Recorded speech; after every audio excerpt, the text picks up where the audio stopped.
बुलंदशहर से एक बड़ी और बहुचर्चित मामले की खबर सामने आई है। NH 91 पर मां बेटी के साथ हुए जघन्य गैंगरेप मामले में कोर्ट ने बड़ा फैसला सुनाया है। साल 2016 में पूरे देश को झकझोर देने वाले इस केस में मुख्य पॉक्सो कोर्ट ने 5 आरोपियों को दोषी करार दिया है। अब 22 दिसंबर को इन दोषियों की सजा का ऐलान किया जाएगा। यह मामला 28 जुलाई 2016 का है, जब बुलंदशहर के कोतवाली देहात क्षेत्र में NH 91 पर एक परिवार को बंधक बनाकर मां और बेटी के साथ सामूहिक दुष्कर्म किया गया था। इस वारदात ने उस समय पूरे देश में आक्रोश पैदा कर दिया। इस केस में बुलंदशहर पुलिस ने शुरुआत में कुल 11 लोगों को आरोपी बनाया था। बाद में जांच CBI को सौंपी गई, जहां 3 आरोपियों को क्लीन चिट दे दी गई। वहीं 2 आरोपी अलग अलग मुठभेड़ों में हरियाणा और नोएडा में पुलिस एनकाउंटर में मारे जा चुके हैं। ट्रायल के दौरान एक अभियुक्त की मौत हो गई थी। अब मुख्य पॉक्सो कोर्ट ने धारा 394, 395, 397, 376D, 120B और 5/6 के तहत 5 आरोपियों को दोषी ठहराया है। कोर्ट ने साफ किया है कि 22 दिसंबर को सभी दोषियों की सजा पर फैसला सुनाया जाएगा। Varun Kaushik ADCG POCSO court ने सभी सबूतों और गवाहों के आधार पर जांच आरोपियों को दोषी करार दिया है। सजा का ऐलान 22 दिसंबर को किया जाएगा। सालों बाद आए इस फैसले को पीड़ित परिवार के लिए इंसाफ की बड़ी जीत माना जा रहा है। अब सबकी नजरें 22 दिसंबर पर टिकी है, जब दोषियों को सजा सुनाई जाएगी। ऐसी ही बड़ी और जमीनी खबरों के लिए खबर 24 एक्सप्रेस को सब्सक्राइब करें और वीडियो को शेयर जरूर करें।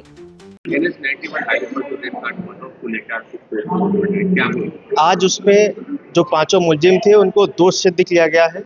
ये बहुत हाईलाइटेड मैटर था। इसमें घटना वाले दिन पीड़ित परिवार नोएडा से शाहजहांपुर अपने परिजन की 13वीं में शामिल होने के लिए जा रहा था।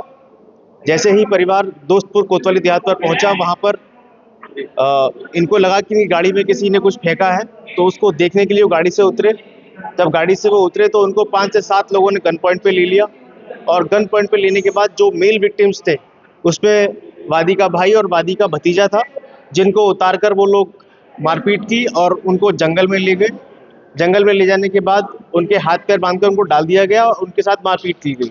उसके बाद जो फीमेल विक्टिम्स थी उनको वहाँ पर जंगल में लेकर आया गया और सबसे पहले जो पीड़िता थी वो मात्र 14 वर्ष की थी, उसके संग बलात्कार किया गया। बलात्कार इस जो केस है उसके मेन एक्यूज सलीम बावरिया ने किया था।